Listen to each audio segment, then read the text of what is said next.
Time check, 2 o'clock. Ayan, naka-trip 0 na tayo. Baguio 2.0. Let's see. Sa Valenzuela kami dadaan. So, papunta kami ng SM North at the moment. Ito lang ang ayoko dito kasi hindi ko nga sa ulo ang daan. Baka mamaya may mga pa-surprise na lubak. Hindi malabo. Grabe yung mga manhole. Ang lalalim din eh. Dito na, kanan no? Oo, paano yun eh? Malolos yung kabila eh. Ay, malotang. Anong malolos? Ano? Yung... Ano ba yun? Malabon yun, Malabon. Adonis. Di ba gay bar yan? Eh, ba't may mga picture ng babae? Gogi, ang daming bar dito. Ano? Kaya nga. Boy, ano? Dito ka muna. Dito ka muna. Ang daming bar. Ay, no, kaliwat kanan. Napatay sindi. Ano yung sa may, sa may Quirino Highway? Quirino Highway ba yun? Yung papunta ng UST? Di ba may ano din doon? Sikat na bar din doon? Yun, Pegasus. We're at Pampanga na by 3:18 AM. Hindi pa nababawasan ang ating gas. So far, ang ating nalalakbay ay meron na 56 kilometers.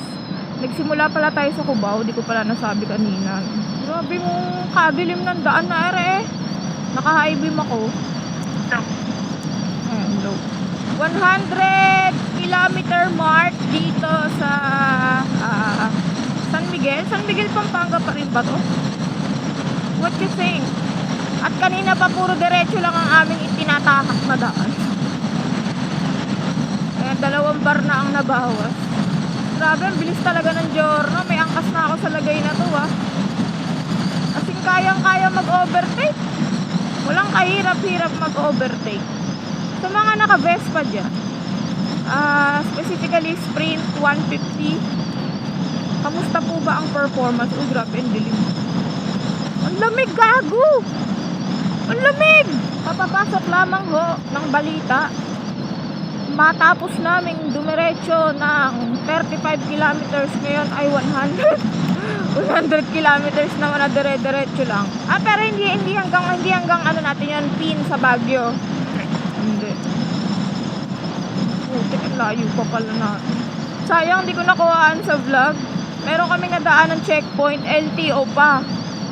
Hindi naman pinapara yung mga yung mga naka-proper gear. Tapos, buti na lang din pala, naka-reflector kami ni Aaron. Anyway, hindi nga kami pinara. Kawawa yung nakita namin 3 Isang motor, 3 nakaangkas. Para talaga, hinarang sila ng LTO. Ganda ng kulay. Kaso nasa ng araw? Ay, naharangan. Sa kaliwa ko nakita. Kaliwa? Ano yung buwan yun, baliw? Diba? Kulay orange eh. Buwan nga. Nagkukulay orange ang buwan pagkapababa na. Buwan pala yun. Paniki to. Ayun, sabi niya.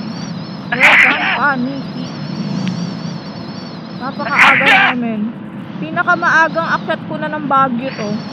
Wow! Maliwanag na. Pero wala talaga yung araw. Nasaan ba siya? Nasaan? Sinabi niya yun? 1 bar na lang ako, grabe. Wala pa naman ibang ginawa kundi gaspol. Takbuhan yan, 80-90. Napakaluwag din naman kasi talaga ng kalsada eh. Bakit ganito lang yung arko ng Pangasinan? Napakasimple. Nasa Rosales na tayo. Rosales, Pangasinan. Bibilis ng tricycle dito, gabi. Gabi, pangat ng daan, gago. Tumatakbo din sila ng mga 70 siguro. Hoy, bawal yung ginagawa mo. Pahinga lang saglit dito. Grabe, napaka-alikabok eh. Nagpahinga at nagkape. Gising na uli si Aaron. Tayo na, ikaw ba naman mapasok? Humatching habang hawak yung kape. Kingin mo, tapon sa kamay niya eh. Yan, gising ka ngayon. Feeling ko lahat ng yan, yung mga nagmomotor na yan, naahon ng Baguio eh. Wala lang natira sa Maynila. Lahat nag-Baguio na. At ang ating kasagutan ay hindi po ating naka-Vespa nga dyan. Specifically Sprint. Or kung meron mang may nagmamayari na dito ng Vespa Sprint 180cc. Kamusta po ang riding feels? At saan po magandang kumuha? I mean, saan kasa maganda kumuha? Pero sabi sa mga kasa, ang dating daw ng mga bagong units ng Vespa ay sa June at July pa daw. So, ano ba? Mas okay? Magpa-reserve na ba? Or hindi ko alam eh. Paano ba? Kung sakali, first Vespa ko yun eh. Ako kwentuhan nyo rin ako sa comment kung kamusta ba ang feeling, ganyan. Kasi sa journal, satisfied naman talaga ako sa performance niya. Hindi rin naman ako yung ganong kabilisan na tipong mga 100, 110, 120. Hindi ko naman din minimithi yung ganong kabilisan. Basta okay yung arangkada, tapos kayang-kaya mag-overtake yung masaya na ako dun. Saka yun pala yung smooth. Dapat smooth. Walang ka-dragging-dragging. Yun yung pinaka-hate kong mangyari sa motor eh, dragging. Sakit sa ulo nun. Hindi pa naman ako mapakalipag sobrang selan ko kasi sa motor eh. Dito sa Giorno, so far wala talaga. Nakakailang odo na ba ako dito? 8,000? Wala pa rin, sobrang smooth pa rin niya. Buti naman at napagbigyan kami sa panahon. Sabi kasi ni King, maulan daw. Wala na ba si King? Siguro mamayang hapon ang ulan. Usually naman sa Baguio, ang ulan talaga is hapon eh. Alam ko ba? Oo, nandiyan si King. La Union.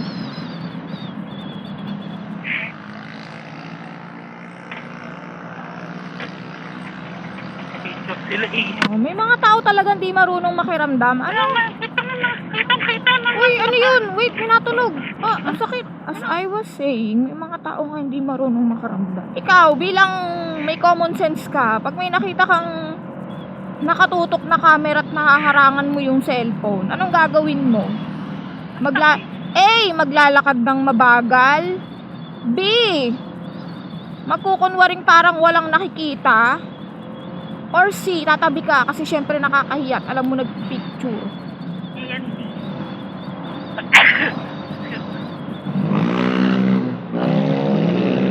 Oh, wow. Parang makalansing. Yeah, 3.5 billion yan. Second hand pa yun. Ay, putik. Ito yung paahon, girl. Maayos na kaya yung daan. Dito ako natakot nun, di ba? Oo, inaspaltuhan na.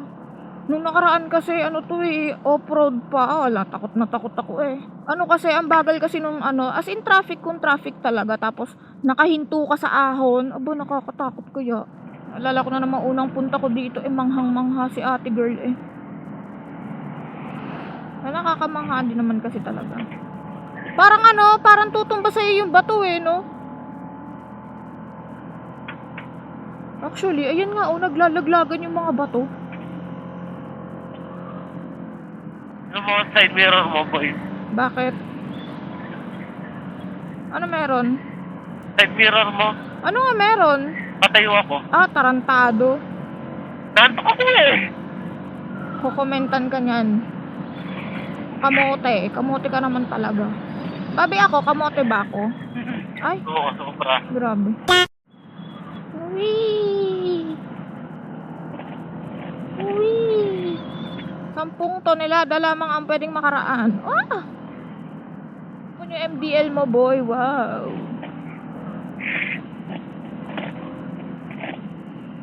Ayun na yung bahay, o diba isipin mo, paano siya natayo doon? Tatawid ka dyan? Nay, wag na. Diba, chewy cookie, tara. Locos empanada. Ay, di pa rin pala tapos yung bato. Ito pa, ang ganda. Wow. Ganda pagmasdan, Dito maganda magpicture kaso hindi are kasi alanganin. Yun, grabe, Wow. Sobrang lapit talaga.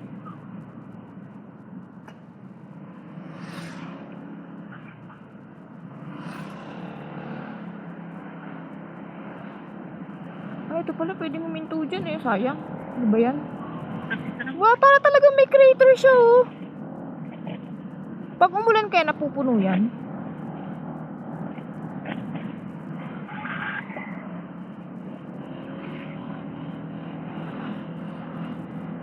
Welcome. Ay, wala yung aso. Thank you. Busura. Yun yung haunted house.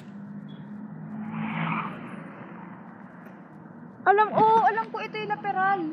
Na ginawang ginawang restaurant na. Ang creepy pa rin ang vibe niya, do. The white na pearl house. Time check. 5:19. Papunta kami ng Mount Yangbao. Kung ano mang basa doon.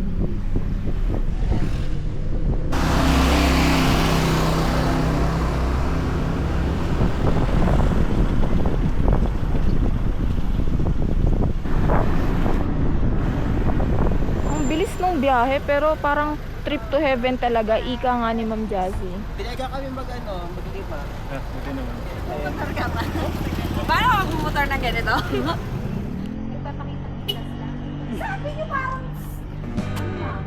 Sabi ni Sir Red, Mala Session Road lang daw yung daan. Ano to? Parang ano to? Sungay? Session road ah. Si King malakas, grabe. Ilang kilo dala mo, King? Mahigit 10, ano? Kunti lang to. Ay, Diyos ko Lord. Hindi masyadong kita sa video kung gano'ng ka-steep yung daan. Ang lala. Oh, Diyos ko Lord. As someone na hindi nag-hike, mahirap to para sa akin. Diyos ko po. Grabe sa video. Agay. Kaya ng motor? Kaya ng motor? Aerox. Argue anymore kasi if I say anything, nawawalan ako ng hininga. Re-reklamo na po ang aming mga Disney princess.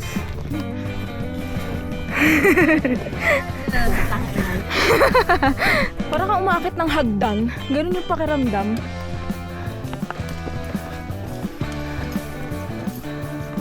Show off.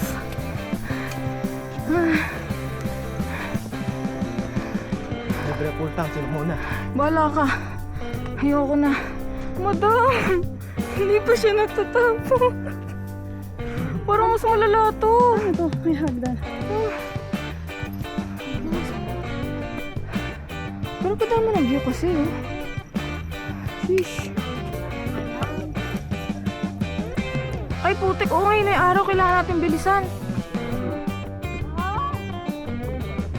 Eto na ba? Ayan na. Hindi naman na siguro kami didiretso dito, no? Kasi ayan na eh. Last climb. And I made it.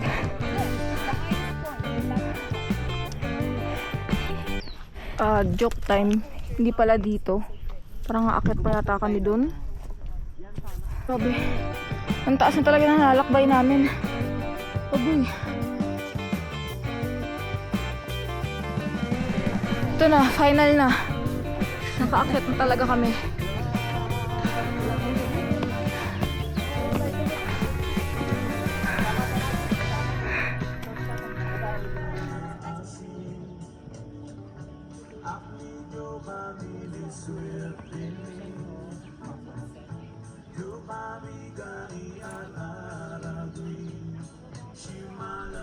Shocking inang.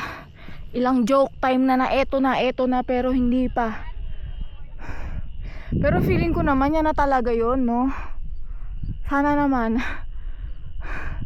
Ay, Diyos ko Lord. Ano ba tong trip natin? Ming!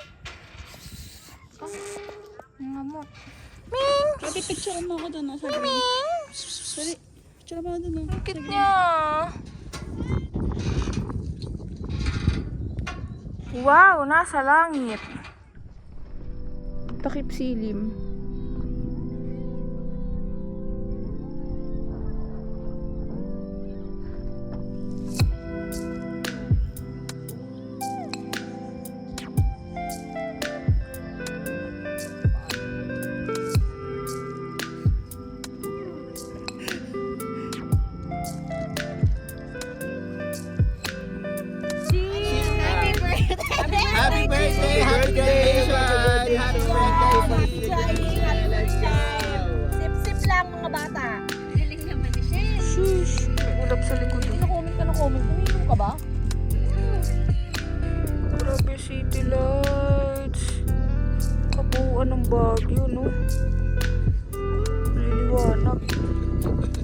So, wala na kaming choice. Ay! Bigay sa salagubang! Tanggalin mo, babe! Sorry. O, ikaayu. Anyway, so, naubusan na ng tent. Tapos, sabi, may cabin. So, akala ko naman yung cabin kwarto. Pero ganito siya. Para kami nililimliman daw, sabi ni Aaron. Wala nang choice kasi gabi na, mahirap nang bumaba. Nakita niyo naman yung inakit namin kanina. So, delikado nang bumaba. Madilim and sobrang steep. Woke up just in time for sunrise. Gabi lamig. Lala. Maakit kami dun. Yan, sa bato na yan. Grabe magkaibang mundo. Dito sobra dilim pa. Oh. As in gabing-gabi pa yung itsura. Tapos pagharap mo dito, pak. Lumipat kami from that rock to here. Kasi mas kita nga naman dito. Kita-kita mo lahat ng bundok. King. Dito yung kanta na ano. Everything that I had. Rocky, yun na yun eh. Okay lang. Wala kang muta? Alam mo na yan.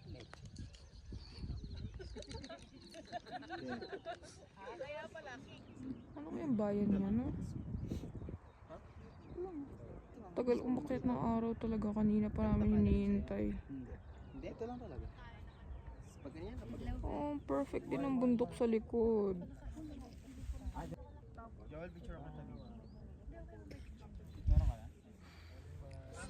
Na siya, finally. We've been waiting for you, Mr. Sun.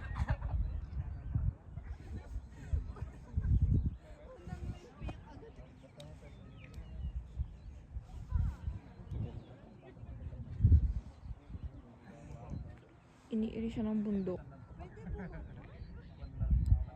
Niluluwal siya ng bundok. Goodbye. We're going back to the moment when I first saw you. Ganda pa rin ng color pabalik. Maganda pa rin yung view. Ay, lapit siya.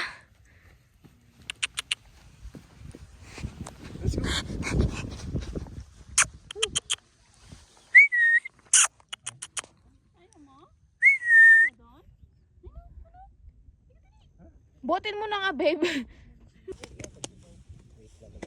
Hihihihihi. Hihihihihi.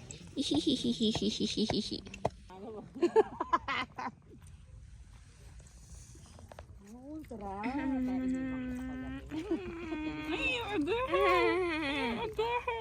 Wala nang magawa.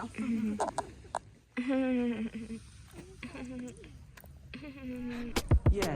Hindi pa nakakatakot sa ngayon. Mamaya. Mamaya matarik. Ay! Oh my God. Gagamboy. Gagambading.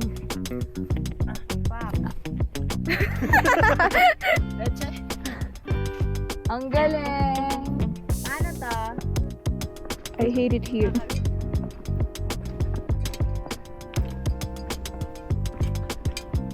Bala ko pa yung New Balance susuotin ko. Kawawa ang sapatos.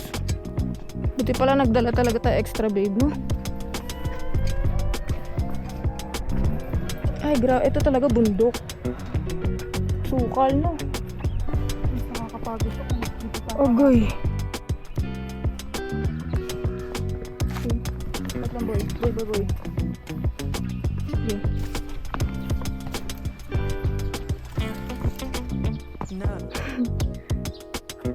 Strawberry farm. Doon ba tayo galing? Ayun, no? Yung ano na yon? Yeah. Yung tori na yon. Kababa na kami. Ay, hindi ako na. 5 minutes. Tayo na tayo. Ano na? Oy, kami timer ha.